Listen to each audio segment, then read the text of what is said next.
Hello student, हम पढ़ रहे थे चैप्टर 1 विद्युत आवेश एवं विद्युत क्षेत्र। ओके, और आज के इस वीडियो में हम पढ़ेंगे कूलाम का नियम, है ना, जो क्यों उपयोगी है। दो बिंदु आवेशों के बीच में लगने वाले बल का मान ज्ञात करने के लिए हम इस नियम का उपयोग करते हैं। ओके, जैसे इससे पहले जो हमने पढ़ा था आवेश की विशेषताएं, और आवेश की विशेषता में हमने क्या पढ़ा था कि आवेश है ना एक दूसरे पर बल लगाते हैं। सजातीय आवेश हो तो प्रतिकर्षण बल लगाएंगे, और विजातीय आवेश हो तो आकर्षण बल लगाएंगे, है ना। अभी आकर्षण और प्रतिकर्षण बल लगता है दो आवेशों के बीच में, ये तो हमें पता है, लेकिन कितना लगता है इसका मान सबसे पहले किसने बताया? वैज्ञानिक कूलाम ने। ठीक है, तो अब यहाँ पर है ना हम कूलाम का नियम समझते हैं कि आवेशों के बीच में लगने वाला बल कितना लगेगा, है ना, उसके अनुसार। तो मान लिया बच्चों हमारे पास दो आवेश है Q1 और Q2 जो परस्पर r दूरी पर स्थित है। ओके, अब यहाँ जो जैसे आवेश Q1 जो है वो Q2 पर बल लगाएगा, है ना। एग्जाम्पल के लिए जो यहाँ पर हमने इनको हम कोई मान दे देते हैं आवेशों को। ठीक है, इसको हमने 1 कूलाम बोल दिया, इसको 1 कूलाम बोल दिया। ठीक है, और इनके बीच की दूरी हमने बोल दी 1 मीटर। ओके, या कोई भी एक दूरी ले ली, r ले ले, ऐसे कुछ भी। अब हम यहाँ पर क्या करते हैं, इस आवेश को नियत रखते हैं। ओके, इसका मान नहीं बदलते, मतलब हम इसको किस पे रखते हैं? 1 कूलाम पे। और किसको बढ़ाते जाए हम? ठीक है, किसको बढ़ाते चले? ये इसके मान को। ठीक है, ये वाले आवेश को, इसको हमने 2 कूलाम कर दिया। ठीक है, ये 1 कूलाम ही रखा, दूरी कितनी रखी? 1 मीटर। तो अगर हम दोनों केस में बलों की तुलना करें तो यहाँ जो बल लग रहा है और यहाँ जो बल लग रहा है वो दोनों कैसे होगी? एक समान होंगे, मतलब Q1 और Q यहाँ 1 है ना, पहला आवेश भी 1 कूलाम, दूसरा भी 1 कूलाम, उनके बीच की दूरी 1 मीटर। तो हमको पता है यहाँ कोई ना कोई एक बल लगेगा। ठीक है, अब यहाँ हमने इस आवेश को बड़ा कर दिया, 1 से 2 कूलाम कर दिया, तो क्या अभी भी बल उतना ही लगेगा? तो हम कहेंगे जो नहीं, इस बार जब आवेश का मान बड़ा है तो फिर बल भी क्या होगा? बढ़ेगा। इसी तरह अगर हम इसे 3 कूलाम कर दें तो बल और बढ़ जाएगा। फिर हम ये वाले आवेश को 4 कूलाम कर दें तो बल और बढ़ जाएगा। मतलब हमने यहाँ पर किसके मान को बढ़ाते गए? Q1 के मान को। किसको स्थिर रखा? Q2 को। तो Q1 का मान बढ़ते गए यहाँ पर, तो किसका मान भी बढ़ा? बल का। तो पहला कारक हमको समझ में आ गया। यहाँ पर आवेशों के बीच में जो बल लगता है वो बल किस पर निर्भर करेगा? पहले आवेश के मान पर, Q1 पर निर्भर करेगा, जिसको हम Q1 से दर्शा रहे हैं ना। तो क्या रिलेशन आया? F अनुक्रमानुपाती है Q1 के। अब इसी प्रकार हम इस वाले को नियत रखते हैं, Q1 को हम कितने रखे? 1 कूलाम ही रखे। अब हम क्या करते हैं कि इसको बढ़ाते चलते हैं Q2 को। तो इस केस में कोई ना कोई बल लग रहा होगा। जैसे मान लो यहाँ पर हमने कहा 5 न्यूटन लग रहा है ना, 1 कूलाम 1 मीटर पे रखे तो, है ना, समझने के लिए। अभी वो इसको 1 कूलाम रखा, इसको 2 कूलाम, और दूरी 1 मीटर ही रखी, तो क्या अभी भी 5 न्यूटन ही बल लगेगा? तो नहीं, जो इस बार बल बढ़ जाएगा, है ना। तो बल यहाँ बढ़ गया। अब इसी तरह हम किसको बढ़ा दें और Q1 को स्थिर ही रखें, इसका मान ना बदले, किसका मान बढ़ाते जाए? Q2 का। तो हम Q2 को बढ़ाते चले, ठीक है, तो भी किसका मान बढ़ेगा? बल का। मतलब हम F1 को और Q1 और Q2 को क्या रखें? स्थिर। Q1 को स्थिर रखकर Q2 को बढ़ाए तो भी बल बढ़ेगा, Q2 को स्थिर रखकर Q1 बढ़ाए तो भी बल बढ़ेगा यहाँ पर। तो दोनों से क्या निष्कर्ष निकल के आया कि आवेशों के मध्य लगने वाला बल F अनुक्रमानुपाती होता है Q1 व F अनुक्रमानुपाती होता है Q2 के। या सम्मिलित रूप से लिख दे तो एक ही पद में, तो यहाँ पर क्या हो गया? F अनुक्रमानुपाती Q1 और Q2। ठीक है, अब दूसरा पद तो यहाँ पर कि हम Q1 और Q2 को स्थिर रखते हैं, है ना, इनके मान नहीं बदलते, 1 कूलाम ही रख रहे हैं हम इनको। बस इस बार हम क्या बदलते हैं? दूरी बदल दें। तो हमने 1 मीटर पे रखा, पहले हमने देखा बल 5 न्यूटन है। अब हम इनके बीच की दूरी क्या कर दें? दोनों 1 कूलाम आवेश ही रखे, आवेश को ना बदले, किसको बदल दें? उनके बीच की दूरी को, 2 मीटर। तो क्या अभी भी बल उतना ही लगेगा? जैसे आवेश पहले यहाँ रखे थे, अब दूर कर दिए, तो आवेश का बल उतना ही रहेगा? तो हम कहेंगे नहीं, बल परिवर्तित होगा। तो किस अनुसार परिवर्तित होगा? दूरी के अनुसार भी बदलेगा वो। तो दूरी पर किस प्रकार निर्भर करता है? ठीक है, दूरी पर किस प्रकार निर्भर करता है? मतलब दूरी बच्चों क्या हो जाएगी? अगर बढ़ेगी, ठीक है, तो बल क्या होता चलेगा, घटता चलेगा। तो यहाँ निष्कर्ष क्या निकला हमारे पास, F व्युत्क्रमानुपाती 1/r स्क्वायर के, ठीक है, मतलब r के स्क्वायर के व्युत्क्रमानुपाती है। जो r के स्क्वायर के व्युत्क्रमानुपाती से मतलब हमारा क्या है, जैसे हमने कहा कि हमारे पास, ठीक है, दो आवेश है, ठीक है, दो आवेश Q1 और Q2, ठीक है, इनके बीच की दूरी हमने क्या बोल दी यहाँ पर अभी कितनी है, 1 मीटर है, ठीक है, या 1 सेंटीमीटर है, ठीक है।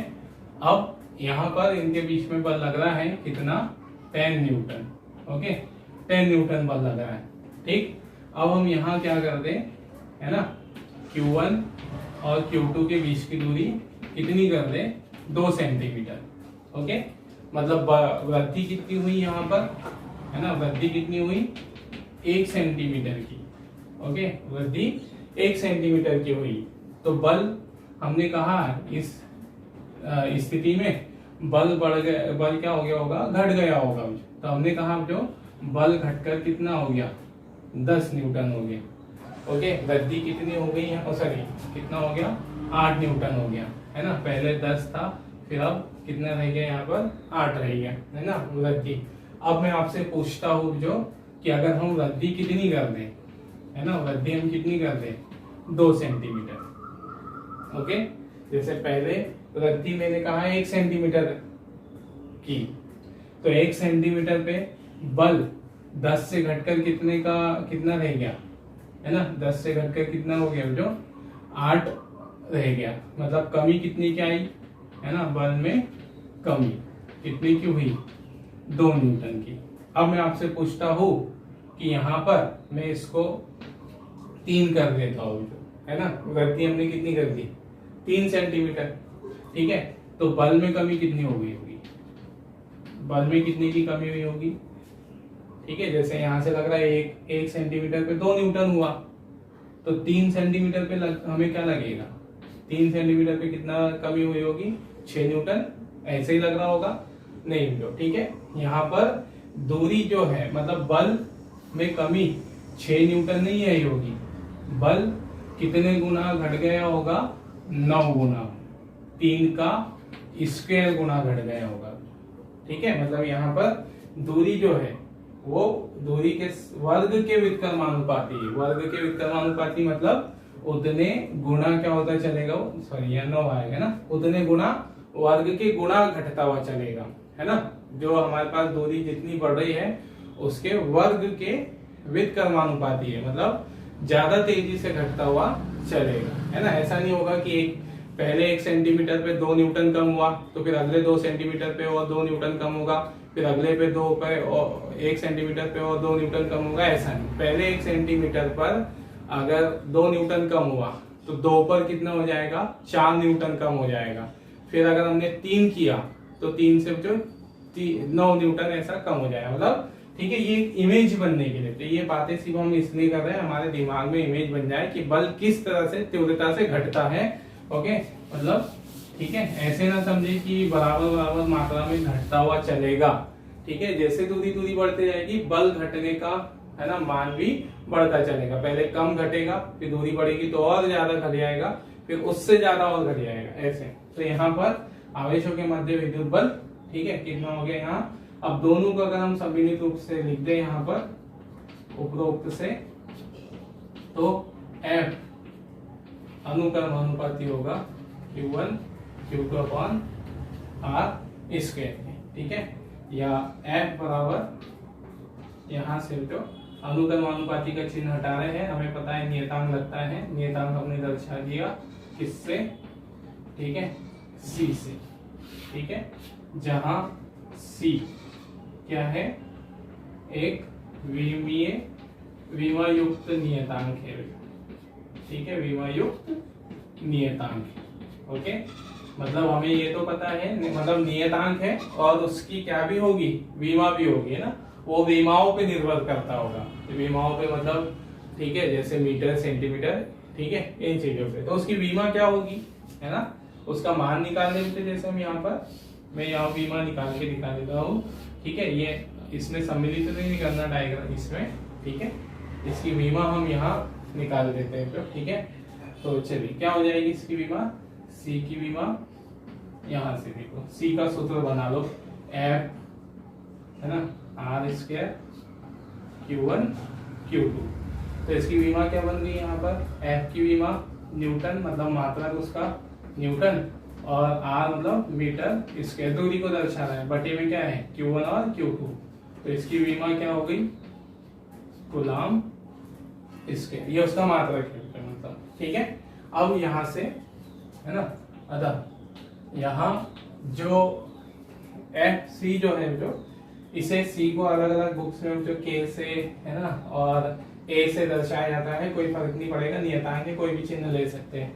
तो यहाँ पर ठीक है सी से हमने दर्शाया उसको ठीक। तो यहाँ सी विमा युक्त नियतांक है जिसका मान विमाओं पे निर्भर करेगा या मापन पद्धति पर निर्भर करेगा, ऐसा बोल सकते हो आप एसआई पर और सीजीएस में है ना। तो यहाँ हम पहले ले लेते हैं तो अतः एसआई पद्धति में ठीक है। तो एसआई पद्धति में ठीक है, जो सी है इसका मान होता है जो 1/4πε0 ओके। और अगर इसका संख्यात्मक मान लिखे तो संख्यात्मक मान होता है 9.0 गुणित 10⁹ है ना। कहाँ से आया ठीक है, ये मान कहाँ से आया, मैं इसको इधर लिखता हूँ तो थोड़ा सा जगह बचाने के लिए 1/4πε0 है ना। और इसका संख्यात्मक मान 9.0 गुणित 10⁹ और मात्रक क्या है उसका, यहाँ लिखा हमने मात्रक ठीक है, न्यूटन इंटू मीटर स्क्वायर बटे कूलाम स्क्वायर ठीक है, ये है ना। कहाँ से आया ये वाला मान, अगर आप इन सब के मान रखो तो ठीक है, 4 के पाई का मान 3.14 है ना, ε0 ये हमारा क्या है ε0 विद्युतशीलता है, वायु की विद्युतशीलता। तो वायु की विद्युतशीलता का मान कितना है 10⁻⁻12। आप इसको सॉल्व करोगे इस वाले पद को तो क्या निकल कर आएगा 9.0 गुणित 10⁹ है ना। तो हमें ये सॉल्व नहीं करना है, तो ध्यान में रख ले इसका मान कितना होता है, ये वाले पद का मान हमेशा याद रखो बच्चों 1/4πε0 9.0 × 10⁻⁹ है ना। और विमा कैसे निकाली यहाँ बता दिया ठीक है। तो ये आ गया इसका मान, तब ठीक है विद्युत बल है ना, विद्युत बल का मान कितना आ गया बच्चों, यहाँ पर विद्युत बल F बराबर C का मान हम रख रहे हैं 1/4πε0 एसआई पद्धति में ठीक है। तो ये हो गया ठीक, एसआई पद्धति में C का मान ये रख दिया Q1 Q2 अपॉन ठीक है R स्क्वायर ओके। और यहाँ पर मात्रक है ना, सीजीएस एसआई पद्धति में बता रहे हैं, तो एसआई पद्धति में बल का मात्रक क्या होता है न्यूटन है ना।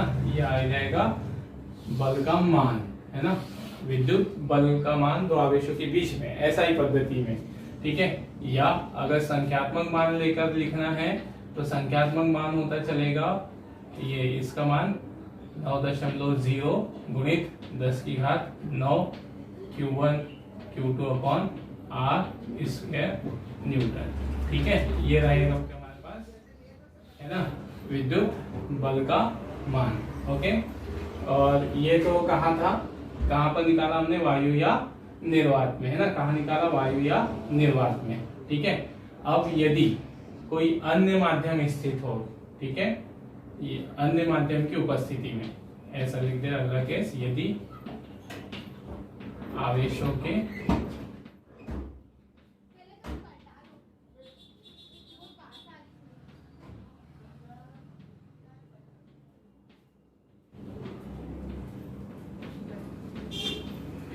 तो यदि आवेशों के मध्य कोई अन्य माध्यम स्थित हो, अन्य माध्यम से मतलब पराविद्युत माध्यम वायु या निर्वात को छोड़ के ठीक है। तो इस स्थिति में यहाँ पर ठीक है ऊपर स्थित हो जिसकी विद्युतशीलता ठीक है, इसकी विद्युतशीलता एप्सिलॉन तथा परावैद्युतांक ठीक है, तथा परावैद्युतांक के हो, ऐसा हमने माना है ना। तब माध्यम की विद्युतशीलता, ओके, तो माध्यम की विद्युतशीलता एप्सिलॉन का मान कितना आ जाता है, एप्सिलॉन बराबर एप्सिलॉन 0 इंटू के, है ना। हमने कल देखा तो ये इससे पहले वाले वीडियो में, तो ये आ गया है ना। तब अतः विद्युत बल, ठीक है, इस स्थिति में माध्यम में विद्युत बल मतलब दो आवेश है, तो यहाँ पर इन आवेशों के बीच में हमने कोई धातु का टुकड़ा रख दिया, कांच रख दिया, पेपर रख दिया, तो इस स्थिति में बल कितना हो जाएगा, है ना, अन्य माध्यम जिसकी उपस्थिति में हो रहे हैं। तो विद्युत बल का मान आ जाएगा F बराबर यहाँ 1/4 पाई एप्सिलॉन, है ना, सिर्फ एप्सिलॉन। जैसे यहाँ पर हम वायु या निर्वात में निकाल रहे थे, तो ये वायु या निर्वात में जो बल का मान कितना आया 1/4 पाई एप्सिलॉन, मतलब यहाँ किसकी विद्युतशीलता लेते हैं हम, है ना, वायु या निर्वात की विद्युतशीलता, ओके। लेकिन यहाँ माध्यम रखा हुआ है, तो यहाँ किसकी विद्युतशीलता आएगी, माध्यम की। तो माध्यम की विद्युतशीलता को सिर्फ हम एप्सिलॉन से दर्शाते हैं, ठीक है। तो ये आ गया, ठीक। यहाँ पर Q1 Q2 upon R square, ठीक है, न्यूटन में ही रहेगा, ऐसा ही पद्धति में ही बता रहे हैं। F फिर 1/4 पाई एप्सिलॉन की वैल्यू जो क्या लिख सकते हैं हम, एप्सिलॉन 0 के, है ना, Q1 Q2 upon R square Newton, ठीक है। तो अगर अन्य माध्यम उपस्थित हो तो माध्यम की उपस्थिति में आवेशों के बीच में लगने वाला बल ये आ जाएगा। ये वायु में बल, है ना, ये माध्यम में। क्या अंतर दिख रहा है हमको यहाँ पर, जो यहाँ एप्सिलॉन 0 है, यहाँ पर एप्सिलॉन 0 इंटू के, ये एप्सिलॉन नॉट भी बोला जाता है इसको, ठीक है। तो यहाँ 1/4 पाई एप्सिलॉन नॉट सिर्फ इतना है, यहाँ पर 1/4 पाई एप्सिलॉन नॉट के है। तो इसका अगर हम इसकी तुलना करें जो ये और इसकी, है ना, ये कहाँ पे बल बता रहा है, वायु में बल, और ये कहाँ पे बल बता रहा है, माध्यम में बल। तो अगर आप यहाँ पर, ठीक है, दोनों को डिवाइड कर दो, माध्यम वाले को F माध्यम को डिवाइड करो F वायु से, है ना। तो इसको डिवाइड करोगे आप इस वाले को, ये ऐसा है 1/4 पाई एप्सिलॉन 0 के Q1 Q2 upon R square, है ना, बटे में क्या है 1/4 pi epsilon 0 Q1 Q2 upon R square. तो ये सब के कैंसिल हो जाएगा, F माध्यम, ओके, F माध्यम बटे F वायु, इसका, ठीक है, अनुपात क्या बचेगा 1/k, है ना। तो क्या निष्कर्ष निकला हमारा, F माध्यम बराबर होता है 1/k F वायु के, ओके। मतलब माध्यम की उपस्थिति में बल पर क्या प्रभाव पड़ता है, तो माध्यम की उपस्थिति में जो वायु में जो बल होगा, वो कितने गुना घट जाता है, 1/k गुना घट जाता है। जैसे उदाहरण के लिए जो यहाँ पर हमने लिया कि हमारे पास दो आवेश है Q1 Q2, है ना, पहले वायु या निर्वात में रखे, है ना, समझने के लिए कोई मान ले लिया हमने, है ना, सिर्फ Q1 Q2 मान लिए। तो इस स्थिति में हमने इन पे बल निकाला, बल कितना बोल दिया हमने 10 न्यूटन वायु में, ओके। वायु में दो आवेशों के बीच में लगने वाला बल 10 न्यूटन है। अब अगर हम यहाँ पर इसके बीच में कांच रख दे, ओके, हम आवेशों के मध्य कांच रख दे ऐसा, तो फिर दूरी उतनी ही रखें, है ना, आवेशों की मान भी उतनी रखे, दूरी भी उतनी रखे, बस कांच रख दे। तो अब कांच रख देने से बल कितना हो जाएगा, है ना, वायु जो कांच में बल जो कितना होता है यहाँ पे F कांच, है ना, समझने के लिए लिख रहा है कांच 1/k F वायु में जो बल है कांच रखने पर वो बल कितने गुना घट जाएगा 1/k। k क्या होगी यहाँ पे, कांच की विद्युतशीलता और कांच का पैराविद्युतांक। तो कांच का पैराविद्युतांक 5 होता है ना, कल हमने पढ़ा 5.1 होता है। तो कांच के लिए k बराबर 1/5, है ना, वो सॉरी 5 होगा। तो यहाँ पर कांच में जो बल है, कांच में बल 1/5, वायु में जो बल है 10, तो कितना हो गया यहाँ पे, कांच में वो बल घटकर कितना हो गया 2 न्यूटन, ठीक है, आया समझ में। मतलब जितना यहाँ अगर हमने यहाँ क्या रख दिया होता, केरोसिन, अगर आप ऐसे सोचो बच्चों कि आप यहाँ आवेशों के बीच में केरोसिन रख देते, केरोसिन डाल देते उन पर, तो केरोसिन डालने पे बल कितना घट जाता। तो केरोसिन के लिए K बराबर 2 है ना, तो K बराबर 2 है, तो यहाँ F केरोसिन में बल कितना आ जाएगा 1/2। वायु में बल कितना है 10 न्यूटन। तो हमारे पास F केरोसिन है ना, केरोसिन में बल कितना बचा है यहाँ पे 5 न्यूटन। ओके, तो इस तरह से ये रहेगा। मतलब दोनों समीकरण से हमारा निष्कर्ष क्या निकला कि माध्यम रख देने पर वायु में जो विद्युत बल लगेगा आवेशों के मध्य वो कम हो जाएगा वायु की तुलना में, और कितने गुना कम हो जाएगा, जितना उस माध्यम का क्या है परावर्तितांक है। तो जितना बड़े परावर्तितांक वाला माध्यम है उतना ही विद्युत बल को घटा देगा। ओके, तो यहाँ से ये निष्कर्ष याद रखें ना, और इसी के आधार पे हमने इससे पहले वाले वीडियो में पढ़ा था जो विद्युतशीलता को प्रभावित करना है ना। तो यहाँ पर समीकरण 1 और 2 से आप लिख सकते हो। चलिए हम उसको लास्ट में लिखेंगे। तो ये था हमारा SI पद्धति में है ना मान। अब इसी तरह जो ठीक है, यहाँ इसको हम बिंदु 1 लिखते हैं, ठीक है, इसे हम है ना सीजीएस पद्धति में, ठीक है, सीजीएस पद्धति में जो नियतांक है C बराबर इसका मान 1/4πε0, इसका मान 1 होता है। ठीक है, ध्यान रखिए सीजीएस पद्धति में इस नियतांक के मान को क्या माना गया है 1 माना गया है। इस पूरे के मान को कितना माना गया 1 माना गया। ठीक है, तो 1 और फिर उसका मात्रक भी आ जाएगा यहाँ पर न्यूटन का क्या आ जाएगा, तो सीजीएस पद्धति में मात्रक क्या बनेगा उसका डायन है ना सेंटीमीटर स्क्वायर, और कूलाम का है ना स्थिर कूलाम, ठीक है, स्थिर कूलाम स्क्वायर।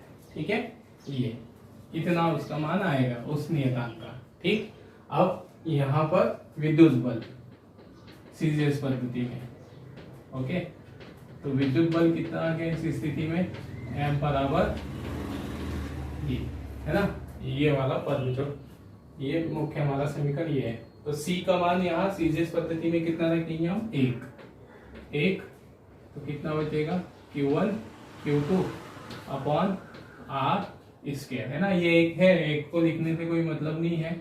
चलिए, तो यहाँ पर क्या बल बच यहाँ लिख देते समझने के लिए है ना, ताकि कंफ्यूज ना हो कि मान घटाया भी नहीं। तो ये हो जाएगा Q1 Q2 upon R square डायन। ठीक है ना, सीजीएस पद्धति में बल का मात्रा क्या होता है डायन। ठीक, ये आ गया। ओके, मतलब सीजीएस पद्धति में बल सिर्फ इतना रहेगा Q1 Q2 upon R square. Okay, next बचे यहाँ पर इसी तरह से इसमें भी अन्य माध्यम की उपस्थिति है। ठीक है, क्या आ जाएगा यहाँ, इसमें भी हम ले तो अन्य माध्यम की उपस्थिति है। ठीक है, सेम ये ऐसे ही पूरा पद आएगा जिसका माध्यम ये वो। तो यहाँ पर ठीक है F का मान कितना हो जाएगा माध्यम में 1/K Q1 Q2 upon R square डायन है ना, मतलब इसमें भी बल घटेगा। ऐसा ही मैं बताओ ये सीधे से बल तो उतना ही घटेगा है ना। तो यहाँ पर माध्यम की उपस्थिति में ठीक है, ये पूरा के पूरा वैसे ही वैसे यहाँ पर भी नोट कर देना, हमने शॉर्ट में लिख दिया अन्य माध्यम की उपस्थिति में। ठीक है, तो माध्यम अगर स्थित हो तो इतना बल आ जाएगा। तो ठीक है, फिर यहाँ से है ना जो हमारा निष्कर्ष निकला नोट में डाल देना, जो यहाँ जो हमने पूरा डिवाइड करके अभी देखा था, यहाँ पर इसको और इसको डिवाइड करोगे वायु और इसको, तो यहाँ से नोट है ना क्या लिखोगे F माध्यम। ठीक है, माध्यम में जो विद्युत बल है वो वायु में जो बल आएगा विद्युत बल उसके 1/K गुना है। तो ये हमारे पास निष्कर्ष है, इसको याद रखिए। ठीक है, ये कल हमने इसी के आधार पर परावर्तितांक की भी परिभाषा दी थी है ना, तो ये हो जाएगा इस प्रकार से या ठीक है। एक चीज और ध्यान में रखें, तो यहाँ पर K का मान अगर हम निकाले है ना, या F वायु बटे ठीक है, यहाँ पर F वायु बटे F माध्यम। है ना, ये माध्यम का इधर पक्षांतर कर दिया, तो इधर क्या बचा 1/1, सॉरी इधर कितना आ गया k, और k का मान क्या भी है हमारे पास एप्सिलॉन अपॉन एप्सिलॉन नॉट, ये वाला यहाँ से k का मान क्या आएगा एप्सिलॉन अपॉन एप्सिलॉन नॉट। ठीक है, ये सिर्फ याद रखने के लिए तो इम्पोर्टेंट टर्म से ऐसे है ना। तो हमारा कूलाम का नियम तो यही था। ठीक है, बस ये उससे कुछ निकले हुए निष्कर्ष हमें याद रखने हैं यहाँ पर, है ना, नोट और ये सब। ठीक है, तो दो आवेशों के बीच में लगने वाला बल अगर वायु या निर्वात हो तो इतना लगेगा, और माध्यम रखा हो तो इतना, ऐसा ही पद्धति में सीरीज में रखा है तो ये वाला। ठीक है, चलिए इतना नोट कर लीजिए, फिर आएगा तो कूलाम के नियम के लिमिटेशंस, उसकी सीमाएं, फिर हम, ठीक है चलिए अगला देखते हैं। ठीक है, तो अब इसमें हम देखते हैं जो कूलाम के नियम की सीमा है ना, मतलब कूलाम का नियम का उपयोग हम कहाँ पर कर रहे हैं, दो आवेशों के बीच में लगने वाले बल के लिए। लेकिन ये नियम 3 कंडीशन में ही सत्य रहेगा। तो 3 कंडीशन मतलब जैसे कि कूलाम का नियम प्रारंभ में केवल कौन से आवेशों के लिए बल निकालने के लिए उपयोग किया जाता था, बिंदु आवेश। बिंदु आवेश मतलब जैसे प्रोटॉन प्रोटॉन हो, है ना, प्रोटॉन इलेक्ट्रॉन इलेक्ट्रॉन इलेक्ट्रॉन, ये इस तरह से। तो प्रोटॉन इलेक्ट्रॉन इनके बीच में ये बिंदु आवेश कहलाते थे। या ठीक है, आवेश एक सूक्ष्मतम स्थिति है ना, एक छोटे से मात्रा हो आवेश की, तो इस स्थिति में जो ठीक है आवेश का मान भी ज्ञात करने के लिए हम किसका उपयोग कर सकते हैं, कूलाम के नियम का, है ना। तो कूलाम का नियम प्रारंभ में बिंदु आवेशों के लिए सत्य माना गया। ठीक है, मतलब बिंदु आवेश इलेक्ट्रॉन प्रोटॉन इनके लिए उपयोग में किया जाने लगा। लेकिन बाद में तो इसे किसके लिए भी सत्य माना गया, वितरित आवेश के लिए, है ना। जैसे वितरित आवेश के लिए उदाहरण के लिए जो ये हमारे पास कोई चालक है ऐसे, है ना, और इस चालक पर यहाँ पर एक इलेक्ट्रॉन है। ठीक है, एक इलेक्ट्रॉन है और इसके पास कोई दूसरा इलेक्ट्रॉन रखा है, तो इस इलेक्ट्रॉन पर ये भी बिंदु आवेश है, ये भी बिंदु आवेश, तो इसका बल निकालने के लिए हम कूलाम के नियम का उपयोग कर सकते हैं केवल इस इलेक्ट्रॉन और इसके बीच में। ठीक है, लेकिन फिर बाद में जो कि वितरित आवेश से मतलब जैसे मान लो कि चालक के इतने बड़े पृष्ठ पर क्या आ गया हो, आवेश फैल गया हो, है ना, मतलब आवेश एक बिंदु पर नहीं है, इस पे छोटे से भाग में फैल गया है चालक के। तो फिर इस स्थिति में भी, है ना, जैसे ये आवेश भी इस इलेक्ट्रॉन पर क्या लगाएगा, बल लगाएगा, है ना, इन सभी के कारण बल लगेगा। इसमें जितने भी प्रोटॉन पॉजिटिव चार्ज है सभी इस पर अपना बल लगाएंगे। तो ये वितरित आवेश के लिए भी इसी सूत्र का हम उपयोग कर सकते हैं। बस यहाँ पर हमें ये पूरे आवेश को एक आवेश मान लेना पड़ेगा, कुल मान के द्वारा हम उस पर क्या निकालेंगे, है ना, विद्युत बल निकालेंगे। ओके, तो इस तरह से तो यहाँ पर, है ना, इसको किसके लिए भी सत्य माना गया, वितरित आवेश के लिए भी सत्य माना गया। ठीक है, फिर नेक्स्ट है कूलाम का नियम स्थिर आवेशों के लिए ही सत्य है। मतलब ठीक है, आवेश अगर स्थिर अवस्था में हो, ठीक है, तो ही वो उनके बीच में जो बल लगेगा, है ना, उसको हम किसके नियम से निकालेंगे, कूलाम के नियम से। लेकिन अगर यहाँ पर जो आवेश क्या कर रहे हो, आवेश स्थिर है ना, आवेश स्थिर है, तो कूलाम के नियम से, कूलाम का नियम केवल किसको निकालने के लिए उपयोग में लाते हम, विद्युत बल को। तो जब आवेश स्थिर होता है, जो आवेश स्थिर होगा तो अपने साथ क्या उत्पन्न करता है, केवल विद्युत क्षेत्र। तो फिर इस स्थिति में सिर्फ कौन सा बल लगेगा आवेशों के बीच में, विद्युत बल लगेगा, है ना। तो उसके लिए हम किसका उपयोग कर सकते हैं, कूलाम के नियम का। लेकिन अगर आवेश क्या हो जाए, गतिमान हो जाए, आवेश गति कर रहा हो, तो गतिमान आवेश अपने साथ क्या भी उत्पन्न करता है, विद्युत क्षेत्र तो उत्पन्न करता ही है, साथ में क्या भी उत्पन्न करता है, चुंबकीय क्षेत्र। ओके, तो ये विद्युत क्षेत्र और चुंबकीय क्षेत्र के दोनों के कारण मुझे यहाँ पर क्या लगता है, परिणामी बल लगता है।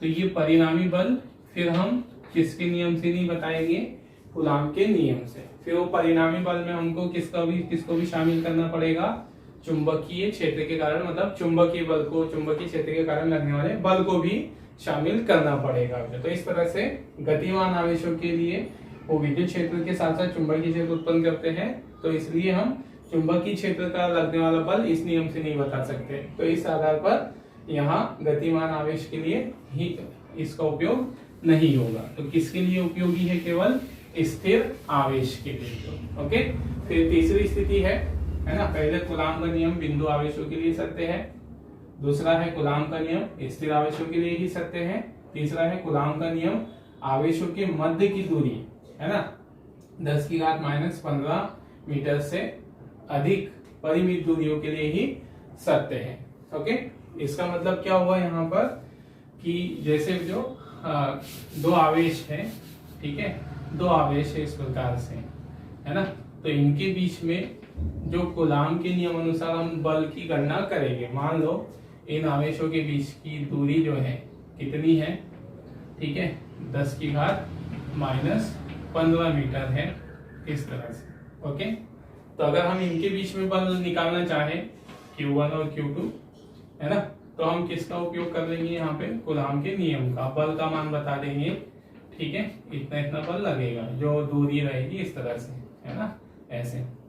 लेकिन अगर आवेशों के मध्य की दूरी, ठीक है, आवेशों के मध्य की दूरी कितने से कम हो जाए, ठीक है, अगर उनके बीच की दूरी 10⁻⁻15 मीटर के बराबर रहती है या उससे ज्यादा होती है ना, इससे ज्यादा भी हो, ठीक है, जैसे अनंत हम बोल रहे हैं, मतलब किलोमीटर की कोटि की, ठीक है, ज्यादा भी दूर नहीं जो, है ना, मतलब ऐसा नहीं हो कि हमने एक आवेश को यहाँ रखा, है ना, हमने एक आवेश को दिल्ली में रखा, एक को मुंबई में रख दिया और उनके बीच में बल निकाल रहे हैं तो भी ये सत्य होगा, ऐसा नहीं। तब उनके बीच में लगभग नगण्य बल हो जाएगा। हालांकि विद्युत बल की जो सीमा है, लिमिट है, वो अनंत तक होती है, मतलब बहुत अत्यधिक दूरी तक होती है, लेकिन है ना आवेशों की साइज पर भी वो निर्भर करेगी। तो अगर हमारे पास जो आवेश बिंदु आवेश है, तो बिंदु आवेश है तो फिर उनके बीच की दूरी परिमित दूरी होनी चाहिए। मतलब जैसे हमने एक लैब में एक आवेश है ना रखे, ठीक है, तो उनको हम मीटर्स पर रखेंगे, 1 मीटर 2 मीटर, तो उनके बीच में बल की गणना हम कर सकते हैं। लेकिन हमने एक आवेश को यहाँ रखा, ठीक है, मान लो यहाँ, और दूसरे आवेश को से 1 किलोमीटर दूर रख दिया, तो फिर वहां कोई बल उस पर कार्य नहीं करेगा, ये बहुत क्षीण बल कार्य करेगा अगर हमने आवेश बिंदु आवेश लिए है तो, ठीक है। तो इस स्थिति में उस पर कोई बल कार्य नहीं करेगा। तो इसका मतलब कूलाम का नियम है ना 10⁻⁻15 मीटर की से अधिक दूरी है, लेकिन अधिक भी कौन सी दूरी है? अब जो परिमित दूरी मतलब जिसको हम आसानी से माप सके, मेजर कर सके, ऐसा नहीं बहुत ज्यादा दूर हो, परिमित दूरियों के लिए ही क्या है? सत्य है। ओके, लेकिन अगर इससे कम दूरी हो जाए, इससे 10⁻⁻15 से, तो 10⁻⁻15 मीटर से अगर अधिक दूरी होगी आवेशों के बीच की, तो फिर यहाँ पर है ना किसका नियम लागू नहीं होगा? कूलाम का नियम, ठीक है, लागू नहीं होगा। ठीक है, लागू नहीं होगा मतलब इसके बाद अगर हमें आवेशों के बीच में बल की गणना करनी है इससे कम दूरी पर, तो हम कूलाम का नियम नहीं लगाएंगे बेटो, ठीक है। वास्तव में बेटो ऐसा क्यों होगा, है ना, तो पहले तो ये समझ ले क्या लिखा है, कूलाम का नियम आवेशों के मध्य दूरी 10⁻⁻15 से अधिक परिमित दूरियों, है ना, के लिए ही सत्य है। इससे कम दूरी के लिए, ठीक है, इससे कम दूरी के लिए ये सत्य नहीं है। क्यों नहीं सत्य है? जैसे, ठीक है, इससे कम दूरी पर जो अगर दूरी कम हो जाए, आवेशों के मध्य की दूरी कितने से कम हो जाए? 10⁻⁻15 मीटर से कम हो जाए। ओके, तो फिर यहाँ, ठीक है, कौन सा बल कार्य करने लग जाता है?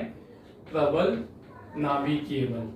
मतलब इसके बाद, ठीक है, आवेशों के मध्य, चाहे वो धन हो या किसी भी तरह के हो, धनात्मक हो या दोनों ऋणात्मक हो, उनके बीच में प्रबल नाभिकीय बल लगेगा। और प्रबल नाभिकीय बल सदैव कैसा बल होगा? आकर्षण बल। मतलब उनके बीच में कौन सा बल तो लगेगा ही, विद्युत बल भी लगेगा, लेकिन वो बहुत क्षीण हो जाएगा, फिर बहुत क्या हो जाएगा, है ना, वीक हो जाएगा, दुर्बल हो जाएगा। जैसे हमने कहा कि ये दो धनात्मक आवेश है, हमको लगता है जो दो धनात्मक आवेश है तो उनके बीच में सदैव प्रतिकर्षण लगेगा, ऐसा हमें लगता है, लेकिन ऐसा नहीं होगा।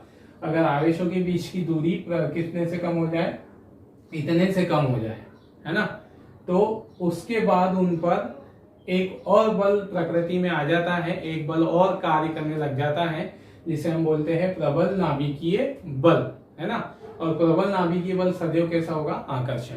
तो फिर यहाँ उनके बीच में जो विद्युत बल लग रहा था, ये जो है ना कूलाम बल लग रहा था, जो विद्युत बल, ये तो कैसा लगता है, ये प्रतिकर्षण होता है, लेकिन किसकी तुलना में, इसकी तुलना में कितना हो जाएगा, ये नगण्य हो जाता है।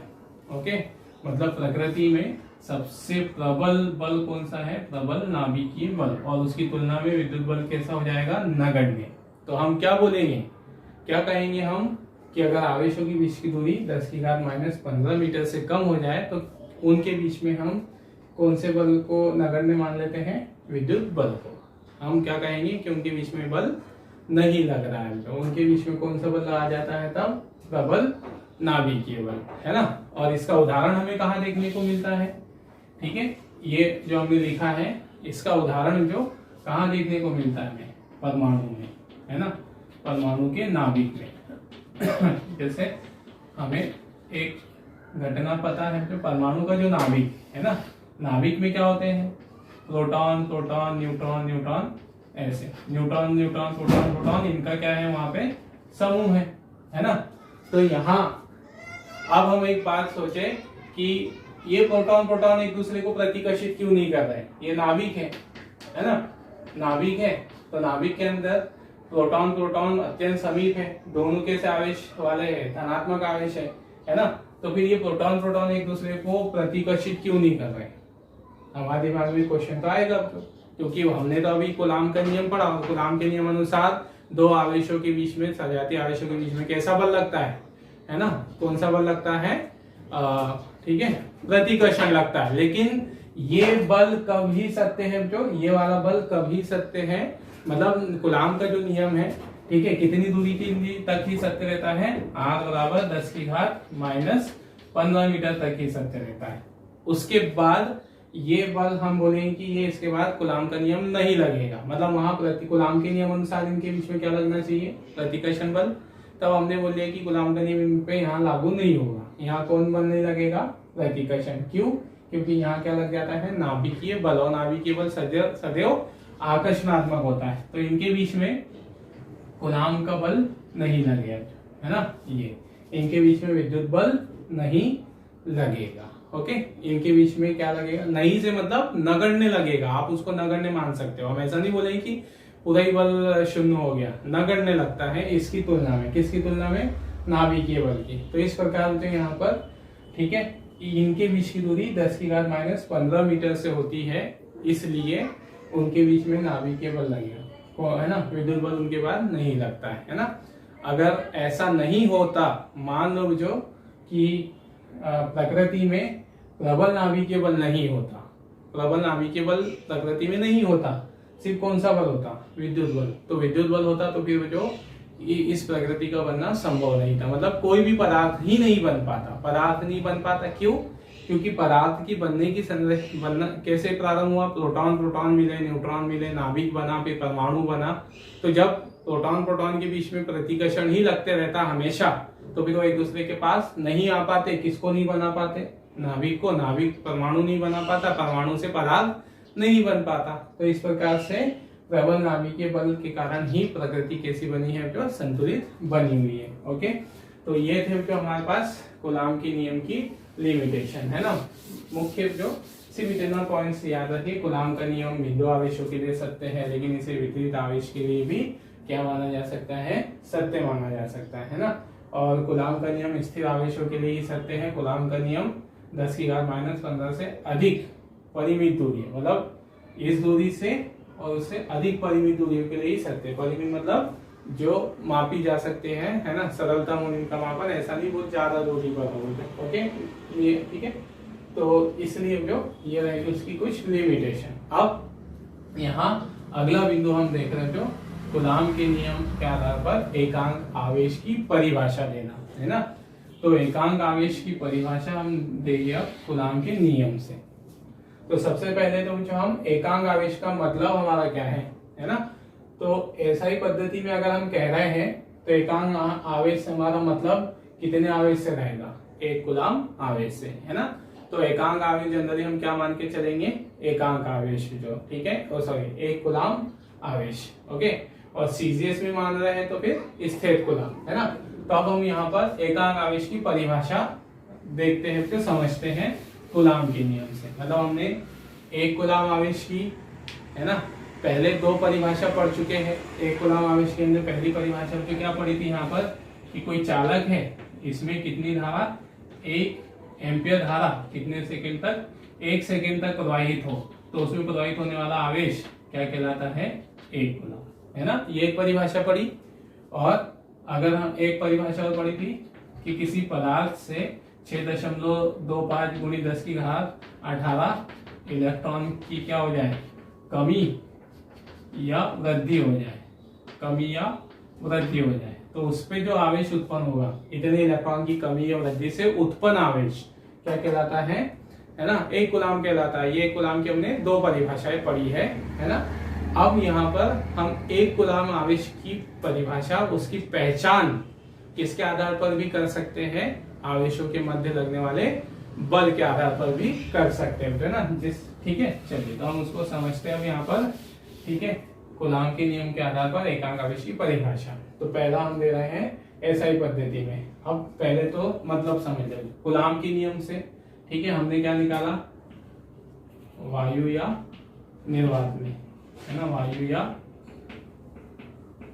निर्वात में आवेशों के मध्य बल, ठीक है। तो आवेशों के मध्य बल क्या था, F बराबर 1/4πε0 Q1 Q2 upon R² Newton, है ना। ऐसा ही पद्धति में दे रहे हैं, ठीक है। या फिर इसका संख्यात्मक मान रख दिया जाए। अब यहाँ पर हमें किसकी पहचान करनी है, एक कूलाम आवेश। तो हम आवेशों को एक कूलाम मान लेंगे। यदि Q1 Q2, ठीक है, बराबर क्या है, 1, है ना, यह एकांक, प्लस हो या माइनस हो, ठीक है ना, दोनों बराबर आवेश है ना, और सजातीय मान लो अभी एकांक, ठीक। और R बराबर भी कितना मान लिया हमने, 1 मीटर या एकांक, ठीक है। R भी कितना है, एकांक, ओके। फिर ये जो पद है 1/4πε0, इसका मान एसआई पद्धति में क्या होता है, 9.0 10⁻9, ठीक है। और मात्रा किसका क्या बना था हमारे पास, है ना, ये newton metre square coulomb square में, ठीक है। ये इस पद का मात्रक बनेगा, ठीक है। अब यहाँ पर इन सब के मान अगर हम रख दें, अतः F बराबर, है ना, ये सब रखने के बाद तो 1/4πε0 का मान कितना, 9.0 गुणित 10⁻9, ठीक है। Q1 Q2 कितना है, 1, R भी कितना है, 1, तो ये पूरा पद कितना हो गया, आया समझ में। Q1 Q2 कितना है, 1, R का मान भी कितना है, 1। तो फिर इस स्थिति में सब ये पूरे पद एक एक हो जाएंगे, जैसे 1 गुणित 1 गुणित 1, है ना। और बल कितने में काय में आएगा, न्यूटन में, है ना। तो फिर यहाँ कितना बचेगा हमारे पास, ठीक है, F बराबर 9.0 गुणित 10⁻9 न्यूटन, ये बचेगा, ओके। तो इस बात से हमको क्या समझ में आया, हमने दो एकांक आवेश लिए और उनके बीच में हमने बल की गणना की। क्या की हमने दो एकांक आवेश लिए, ठीक है। हमने यहाँ पर ऐसे आवेश लिए, ये जो Q1 था इसको भी कितना मान लिया, एकांक मतलब कितना, 1 कूलाम, है ना। और इस Q2 जो था इसको भी कितना मान लिया हमने, 1 कूलाम। उनके बीच की जो दूरी थी इसको कितना मान लिया, 1 मीटर। अब हमने इनके बीच में बल की गणना कर दी, तो बल निकल कर आया 9.0 गुणित 10⁹ न्यूटन, है ना, ये बल आया। तो अगर हम कहते हैं बच्चों, ठीक है, समझना कि दो आवेशों के बीच में एकांक आवेश हमने रखे हैं 1 मीटर की दूरी पर, तो उनके बीच में कितना बल लग रहा है, 9.10⁹ न्यूटन का बल लग रहा है। ठीक है, अगर सजातीय हो गए तो प्रतिकर्षण, विजातीय होगा तो आकर्षण। ठीक है, तो बल की बात करें, आकर्षण प्रतिकर्षण तो हमें समझना है ना। तो अब हम ऐसा कह रहे हैं, ये एक बात हो गई। अब हम क्या कह रहे, कूलाम के नियम अनुसार कि 9.0 अगर दो आवेशों के बीच में इतना बल लग रहा है ना, जिन्हें हमने कहा रखा वायु या निर्वात में कितने मीटर की दूरी पे रखा, 1 मीटर की, वायु या निर्वात में 1 मीटर की दूरी पर रखा, और उनके बीच में इतने का बल लगता है। तो मैं आपसे पूछता हूँ कि वो आवेश कितने होंगे, तो ये इतना बल लगाने वाले आवेश के बारे में हमको मालूम है, इतना बल सिर्फ कौन ही लगा सकता है, 1 कूलाम आवेश। तो 1 कूलाम आवेशों की पहचान किसके आधार पर भी की गई, उनके द्वारा उनके बीच में लगने वाले बल के आधार पर। तो परिभाषा हम क्या दे देंगे, 1 कूलाम आवेश कौन से आवेश है, कि क्या पहचान है, बल के आधार पर पहचान क्या है 1 कूलाम आवेश की। जैसे अभी हमने वो धारा के आधार पर पहचान देख ली कि 1 सेकेंड में 1 एम्पीयर धारा बना दे तो आवेश 1 कूलाम कहलाएगा। अगर इतने इलेक्ट्रॉन 6.25 गुणित 10⁸ इलेक्ट्रॉन उत्पन्न हो जाते या उससे अधिक या कम हो जाते हैं तो ठीक है 1 कूलाम आवेश बनता है। अब बल के आधार पर 1 कूलाम आवेश की क्या पहचान है, तो हम कहेंगे बेटो कि अगर दो आवेशों के मध्य उन्हें वायु या निर्वात में, दो आवेशों को वायु या निर्वात में 1 मीटर की दूरी पर रखने पर उनके बीच में कितने का बल लग जाता है, 9 गुणित 10⁹ न्यूटन का बल लग जाता है। तो डेफिनेटली वो आवेश कितने ही कौन से आवेश होंगे, 1 कूलाम आवेश होंगे, 1 कूलाम आवेश होंगे, या कौन सा आवेश होगा, एकांक आवेश। समझ में आया, फिर से रिपीट कर रहा हूं, पहचान क्या है बल के आधार पर। मैं पूछता हूं जो कि एकांक आवेशों के क्या क्या पहचान है, एकांक आवेश की पहचान क्या है, तो आप 3 पहचान बता सकते हो, है ना। क्या पहचान बता सकते हो कि एक एकांक आवेश वो आवेश है जो 1 सेकेंड में 1 एम्पीयर धारा बना देता है ना। दूसरी पहचान क्या बता सकते हो कि 6.25 गुणित 10⁸ इलेक्ट्रॉन की, है ना, कम से बनने वाला जो आवेश है वो 1 कूलाम है। अब तीसरी पहचान क्या बता सकते हो बल के आधार पर, तो 1 कूलाम वो आवेश है जिन्हें अगर हम 1 मीटर की दूरी पर रख दे वायु या निर्वात में तो वो इतना बल लगा देते हैं, है ना। अगर इससे ज्यादा बल लगाए तो आवेश 1 कूलाम नहीं होगा, उससे ज्यादा होगा। इससे कम बल लगाए तो वो आवेश 1 कूलाम नहीं होगा। मतलब दो आवेशों के बीच में इतना ही बल लग रहा हो तो वो 1 कूलाम होगी, इससे ज्यादा या इससे कम लग रहा हो तो वो 1 कूलाम नहीं होगी। तो ये तीसरी पहचान है, ठीक है, ध्यान रखें। अगर हम पूछते हैं कि 1 कूलाम आवेश की क्या क्या पहचान है, तो आप क्या बताओगे, 3 पहचान बताओगे। यदि 1 कूलाम आवेश वो है जो किसी चालक में 1 सेकेंड में प्रवाहित हो जाए तो 1 एम्पीयर धारा बना देगा। दूसरा जो 6.25 गुणित 10⁸ इलेक्ट्रॉनों की, है ना, से बना हुआ आवेश है, ठीक है, और है ना। और तीसरा जो कि बल के आधार पे क्या पहचान है, तो वो आवेश जो इतनी 1 मीटर की दूरी पर रखने पर इतना बल लगा देते हैं, तो वो आवेश कौन से आवेश होंगे, एकांक आवेश होंगे। तो परिभाषा अब हम क्या लिखेंगे, क्या लिखेंगे, हम यही लिखेंगे जो 1 कूलाम आवेश या एकांक वह आवेश है जिन्हें वायु या निर्वात में 1 मीटर की दूरी पर रखने पर एक दूसरे पर कितने का बल लगा देते हैं, 9.0 गुणित 10⁹ न्यूटन, है ना। क्या लिख रहा हूं यहाँ पर, मैं परिभाषा लिख देता हूँ, एकांक आवेश, ठीक है, या 1 कूलाम आवेश, ठीक है, जो भी है लिख सकते हो। एकांक आवेश है 1 कूलाम आवेश, वह आवेश है जिन्हें वायु या निर्वात में 1 मीटर या एकांक मीटर, है ना, एकांक दूरी पर 1 मीटर की दूरी पर रखने पर परस्पर 10 की घात 9.0 गुणित 10 की घात 9 है ना, एसआई पद्धति में परिभाषा दे रहे हैं तो न्यूटन आएगा। न्यूटन का, ठीक है, ये दूरी पर रखने पर परस्पर न्यूटन का आकर्षण या प्रतिकर्षण, ठीक है, या विद्युत बल लिख सकते हो तो शॉर्ट में ना, प्रतिकर्षण बल आरोपित करते हैं, है ना। ये हो गई इसकी परिभाषा। और ये परिभाषा कहाँ से निकल कर आई, इस तरह से, मतलब ये उसका प्रूफ हो गया मुझे, ठीक है। कैसे आप बोल सकते हो तो ये गणितीय रूप से प्रूफ आ गया उसका, है ना। फिर अगला है हमारे पास, है ना, एकांक आवेश की परिभाषा हम किस में देंगे, एसआई में दिया, अब सीजीएस में देंगे। ओके, सीजीएस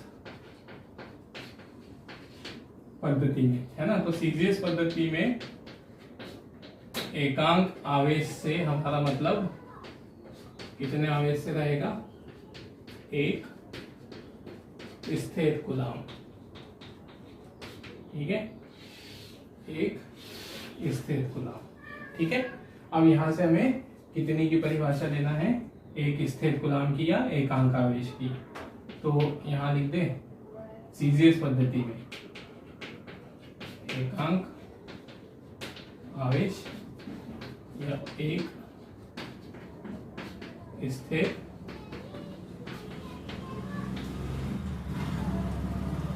ठीक है कूलाम आवेश की परिभाषा, ठीक है। क्या हो जाएगी इसकी परिभाषा यहाँ से, है ना। तो इसको भी हम इसी तरह से कूलाम के नियम से निकालते हैं, तो ठीक है ना। कूलाम के नियम से इसकी भी परिभाषा देते हैं, कूलाम के नियम से। ओके, क्या हो जाएगा ये, वायु या निर्वात में, है ना, वायु या निर्वात में आवेशों के मध्य विद्युत बल, ठीक। तो आवेशों के मध्य बल का सूत्र है हमारे पास F बराबर 1/4 epsilon 0 Q1 Q2 upon R square, है ना। और सीजीएस पद्धति में दे रहा है तो बल का सीजीएस पद्धति में मात्रा क्या होता है, डायन। ओके, अब यहाँ से सेम इसी तरह से बेटा इनके भी मान रखते हैं हम, ठीक है। क्या हो जाएगा, माना या यदि, ठीक है, Q1 Q2 बराबर कितना आ जाए, Q1 Q2 को हमने मान लिया एकांक, ओके, या फिर क्या लिख सकते हैं उसको, एक स्थिर कूलाम, एकांक या स्थिर कूलाम, ठीक है। फिर आर भी कितना मान लिया, 1 सेंटीमीटर, सीजीएस में लिख रहे हैं तो 1 सेंटीमीटर लिया, है ना, दूरी को।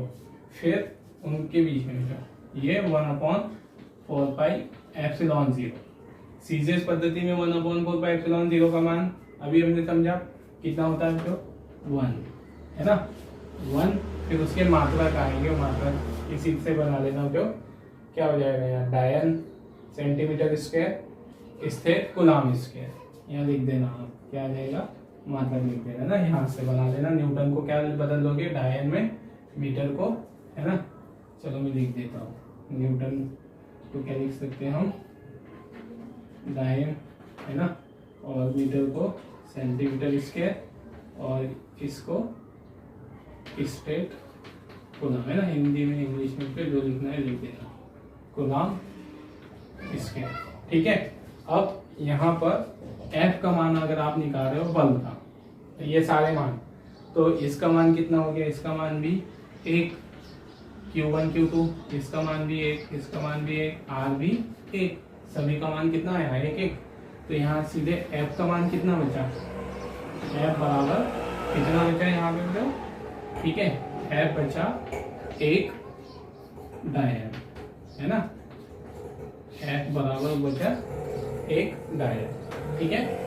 तो क्या परिभाषा बन गई इसकी, एक स्थिर कूलाम किसको हम कहेंगे, है ना, एक स्थिर कूलाम मतलब कैसा आवेश, जिन्हें वायु या निर्वात में 1 सेंटीमीटर, इसके लिए 1 सेंटीमीटर, एक स्थिर कूलाम वह आवेश है जिसे वायु या निर्वात में 1 सेंटीमीटर की दूरी पर रखने पर वह परस्पर एक डायन का बल लगा देते हैं, है ना। तो ठीक है, यहाँ पर सेम ऐसे ही परिभाषा आ जाएगी। फिर क्या आ जाएगा, एक स्थिर कूलाम, है ना, एक स्थिर कूलाम आवेश वह आवेश है जिन्हें, ठीक है, वायु या निर्वात में, सेम परिभाषा बस, है ना, वायु या निर्वात में 1 सेंटीमीटर की दूरी पर रखने पर परस्पर एक डायन का बल आरोपित करते हैं, है ना, आकर्षण या प्रतिकर्षण, वो निर्भर करेगा कौन सा आवेश है। ठीक है, तो ये हो गई जो एकांक आवेश की परिभाषा, है ना। ठीक है, एसआई में और सीजीएस में। अब यहाँ पर बेटा देखना, एक बात ध्यान रखना, आज हमने जो टॉपिक्स पढ़े, ओके, हमने पढ़ा है कूलाम का नियम, है ना। तो ये महत्वपूर्ण क्वेश्चन है जो एग्जाम में पूछा जाने वाला प्रश्न है। तो इसका प्रश्न कैसे बनता है, कूलाम के नियम की परिभाषा या कूलाम के नियम को समझाइए तथा इसके आधार पर, ठीक है, इसके आधार पर किसकी परिभाषा दीजिए, एकांक आवेश, मतलब कूलाम के नियम को वो अकेला, मतलब सिर्फ कूलाम का नियम पूछ लेगा जनरली, तो कूलाम का नियम कहाँ तक लिखना है ना। एक तो शब्दों में परिभाषा, ये बता रहा हूँ मैं आपको अगर एग्जाम में लिखना हो तो आप कितना लिखोगे, क्योंकि यहाँ समझाने के लिए हम बहुत सारी चीजें लिखते हैं जो, है ना, ताकि हमारे नोट्स अच्छे बने रहे, हम बाद में कभी पढ़े तो हमें बहुत आसानी से समझ में आ जाए, इसलिए नोट्स प्रॉपर बनाते हैं हम, है ना। लेकिन एग्जाम में फिर हम इतना बड़ा नहीं लिखते चलेंगे, हमको वहां पर जो एग्जाम के हिसाब से क्वेश्चन को शॉर्ट, मतलब कितना आवश्यक है उतना आना चाहिए। तो जैसे कूलाम का नियम अगर हम लिख रहे हैं तो उसमें हम परिभाषा लिखेंगे और परिभाषा फिर सूत्र निकाल कर बताएंगे, है ना। सूत्र हम कहाँ तक निकाल के बताएंगे, एक पद्धति में, हमने सूत्र 2 पद्धतियों में निकाला है, तो एसआई में फिर सीजीएस में। तो वहां वो एसआई और सीजीएस ऐसा नहीं पूछता है, सिर्फ बोलेगा कूलाम के नियम की परिभाषा दीजिए या समझाइए। तो कूलाम के नियम को हम कहाँ तक लिखेंगे, एसआई पद्धति वाला मान, तो कहाँ तक लाके छोड़ देना उसको, 1/4πε0 Q1 Q2/r², या बराबर, है ना, 9.0 गुणित 10⁹9 Q1 Q2/r², ये एसआई तक लिखा। फिर इसके बाद हमने अन्य माध्यम माना था, है ना, समझना, आपने वीडियो बराबर देखते चलो पूरा कंटिन्यूसली ध्यान से, तो जो बोल रहा हूँ समझ में आएगा ना। तो हमने अभी तक क्या देखा, कूलाम के नियम को हमने यहाँ तक लाया एसआई पद्धति में, फिर हमने आवेशों के मध्य अन्य बल उपस्थित, अन्य आवेश, अन्य माध्यम रख के निकाल के इसका मान निकाला, है ना। तो वो अन्य माध्यम और ये सब निकालने की आवश्यकता नहीं होती, एग्जाम तक में जो आपसे यहाँ तक लाके छोड़ देना, है ना। इस पे हमारे फुल मार्क्स आ जाते हैं, परिभाषा, ठीक है। और ये यहाँ तक व्यंजक एसआई पद्धति वाला, सीजीएस वाला नहीं भी लिखा है इसमें एग्जाम में तो चलेगा, अभी नोट करने में पूरा नोट करना है, लेकिन एग्जाम में हद। अब इसके बाद वह इसमें 2 चीजें जोड़ सकता है, कूलाम का नियम लिखिए एवं नियम समझाइए एवं उसकी सीमाएं लिखिए, उसकी लिमिटेशंस लिखिए कि किन किन कंडीशन में वो लागू होता है ना। या कूलाम के नियम की आवश्यक शर्तें भी, इसे कूलाम के नियम की आवश्यक शर्तें भी बोला जाता है जो, है ना। तो यहाँ पर आवेश, बिंदु आवेश होना चाहिए, स्थिर होना चाहिए, है ना। तो ये उसके आवश्यक शर्तें है, ठीक है। तो 2 क्वेश्चन उसका क्या बनेगा, 2 तरीके से, ठीक है। कूलाम का नियम समझाइए और इसके आधार पर क्या इसकी सीमाएं लिखिए। एक क्वेश्चन ये हो गया, मतलब कूलाम का नियम यहाँ तक लाकर उसमें ये सीमाएं हम 3 लिख देंगे, ठीक है। फिर अगला आएगा जो कूलाम का नियम लिखिए एवं इसके आधार पर एकांक आवेश की परिभाषा दीजिए। तो गुलाम का नियम यहाँ तक समझाएंगे, ठीक है, यहाँ तक समझाएंगे। सूत्र अभी ये पूरा लिखेंगे, आपने पहले नोट किया ना यहाँ ऐसा।